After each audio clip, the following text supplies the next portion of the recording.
These things happen. It's a part of what we do. But I want to also remind you to make sure that you have registered for the International Leadership College of Bishops and Pastors. My staff is going to post that up in just a second. But I want to encourage you to make sure that you get registered for June the 28th and 29th. Myself, along with our executive board, advisory board, and our auxiliary board, we're going to be teaching you how to manage stress, worry, and anxiety, and to deal with your health. You may be saying, well, Bishop, I'm fine. I'll be fine. Well, you know, your people need help, and many times they can't express it. But I've invited a gifted and talented brother by the name, his name is Dr. Aldwin Tart. He's a faith-based psychologist, PhD. He's going to bless you. So this is what the college is going to look like. Take a peek at what we have listed. On June 28th is our night of Jubilee. We're going to have a praise, worship, preaching night. We're going to dance and praise God. The attire will be civic attire. On June 29th is when our training begins that morning at 7:30 a.m. We'll be there at 7. We'll be setting up. Come join us at 7:30. Make sure you get registered. And we're going to go all the way till about 1 o'clock. We're going to have breakfast and lunch together. And one of the things that we're going to do is that afternoon, we're going to have consecration, ordination. If you are a minister, elder, deacon, you need to be recognized for your accomplishments this year, or you want to be consecrated or licensed, you need to reach out to your pastor and make sure that you get connected. But I want you to join us. We've kept the registration the same. We are filling up. I just got a message that more people are registering today. I want to encourage you to get a part. Go to eventbrite.com, and there you can get registered. And I look forward to seeing you guys there. I want to see you, and we want you to be blessed. We want you to be blessed. One of the things that I try to do in each of these sessions is I'm always concerned about you developing a holistic life, a life that is complete. What we don't want is for you to be like the car that's going down the road, and the front 2 tires work, the back left tire works, but the back right tire has a leak. And over time, as the car makes the journey, the tire starts flipping and flopping, and the ride becomes much more violent. And that's what I don't want in your life. I want you to be able to make the journey and to have a smooth ride as you accomplish kingdom work. However, there are times when our lives are out of sync. There are tires, there are parts of our lives that are running out of air. And that's what the college is designed to do, is to help you as a leader to refuel, to refresh, to make you stronger, to make you faster, and to make you better. And that's what we want to do for you. One of the aims of our college, and it is for bishops, it is for pastors, overseers, apostles, ministers, elders, and deacons. You have to be affiliated with some organization or become affiliated with us. But we want you to be able to build yourself as a person. And so we basically distilled 7 key points, 7 key factors. These tires I was just mentioning, they're key factors that help you. They're pillars. There's 7 pillars that if one pillar is broken, the building still might stand, but over time, there's going to be some imbalance. You break a second pillar, the building is subject to break down. And God forbid if you break 3 pillars, the whole building, the whole house can crumble. And so what the college is designed to do is to help you be able to build your pillars, these 7 pillars that we build on. And so number 1 is your devotional life. You've got to spend time with God. There has to be a Sabbath rest. There has to be time where you can listen and meditate, be still, and know that I am God. There is this devotional life that we want to teach you how to build and develop, not only through our interviews, but so that you might have intimacy with God. Number 2 is your health. You got to get healthy. Don't wait until you gain the excess weight, or you get the diabetes diagnosis, or you get a diagnosis of something terrible going on in your body, or your joints are in shock. You're having brain issues and heart issues and digestive issues. What we want you to do is to start now while you're healthy. Just told a friend the other day, hey, I don't care if you're on a cane. If you can walk, there is hope. And so you got to change your diet. You got to change what you eat. You got to adjust your activities. You got to make sure that you get enough sleep. So your body is a temple. So that's the second pillar, really building your temple so that you can live. Someone told me the other day, I was in Greensboro, North Carolina. I was in Raleigh, Durham, North Carolina.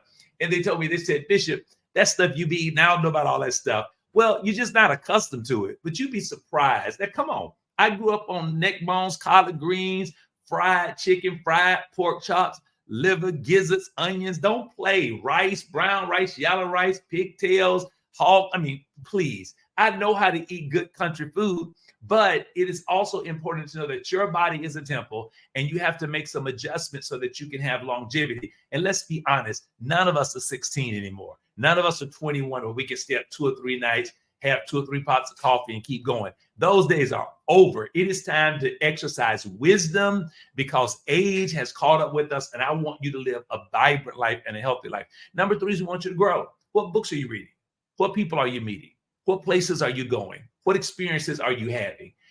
There is an essence of growth. The college is committed to your personal growth as a person. And come on now, number 4, that 4th pillar, family, marriage. Your marriage is your highest priority. After God, it is your marriage. It is your marriage. It is you and your spouse coming together in oneness, and y'all are in covenant together, figuring out what are the keys, what are the tools that we need to use in order to have a healthy marriage, a vibrant marriage, and to be able to cultivate health with our children. Now, when our kids get grown, they do what they want to do. They're grown.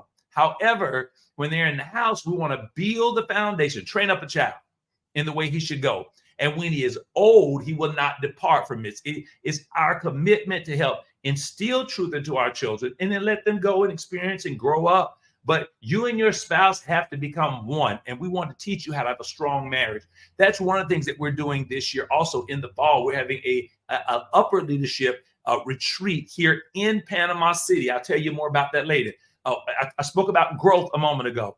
We are all making plans to do an overseas trip for personal growth. Every 3 years, the college is going to take you to different places so you can grow and you can learn. I told somebody, maybe we'll go to the Netherlands. A person said to me, Bishop, what is in the Netherlands? I said, I don't know. That's why you need to go. So when we come back, we'll all be able to tell others what's in the Netherlands. We must travel. We must see. We must experience. We must expose our minds so we can increase our capacity. That's the pillar number 4 is our marriage. Number 5, get a hobby.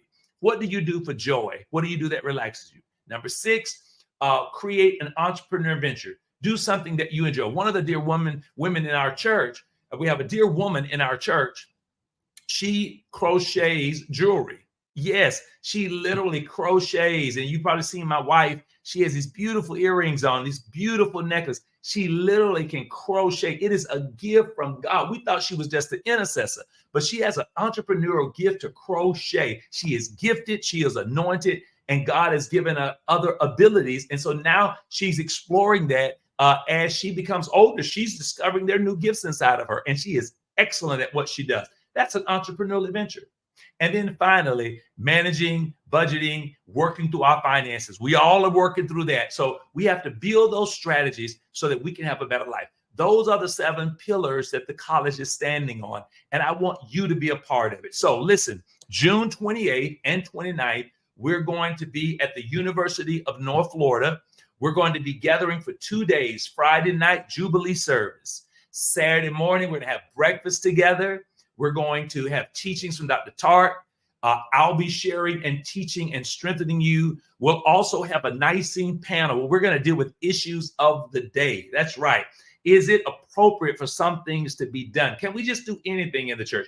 What are some of the issues we need to talk about? How do we build our lives on these pillars and build a stronger life? We're going to teach you how to build a stronger life, a better life. You'd be surprised how one key from a conference like this can change your destiny and can change your trajectory. One conference can change your life. I'm telling you what I know for a fact, just being around the right people. And you may say, well, Bishop, I don't need to learn protocol. I don't need to learn how to marry and do weddings and bless babies and how to get my health together and my mental stuff. Well, then you need to come because there are others who need your wisdom and insight on how you've done what you've been able to do. And also we learn from one another. And that's what I want to say. Yeah, Bishop Wade may know a few things, but we learn from one another. And that is the strength of our unity and our bond. A lot of people say, well, I don't need all that. Well, the goal is growth. The goal is growth. You need to be around people who are growing and expanding. Well, my pastor's not coming. Then ask your pastor, can you come? Pastor, they have a growth opportunity, mental health, strengthening, how to deal with stress, worry, and anxiety. On your job, you're dealing with stress. In your marriage, you might be dealing with stress. In your health, you may be dealing with stress. Over 75% of the illnesses in our body are related to stress and anxiety and worry.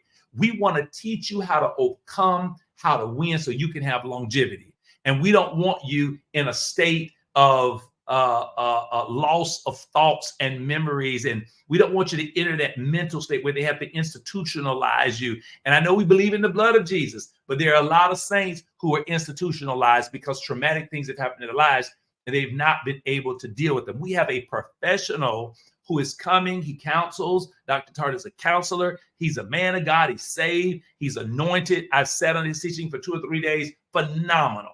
I only bring you the best. He is phenomenal. And so I want you to experience his ministry. I want you to grow. I want you to become. I want you to fulfill God's destiny for your life. That's what the college is all about. You're going to grow if you get around us. You're going to grow if you get in the atmosphere. All right. So join us.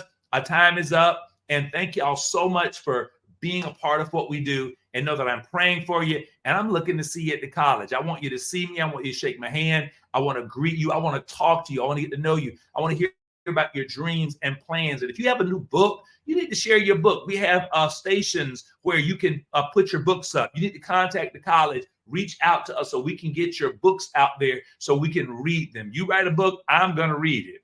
So I look forward to it, and make sure you sign the book for me. All right. Have a great day and enjoy tonight and enjoy tomorrow. God bless. Have a great day. And the Lord be with you. I'll see you at the college, and I'll see you next week. God bless.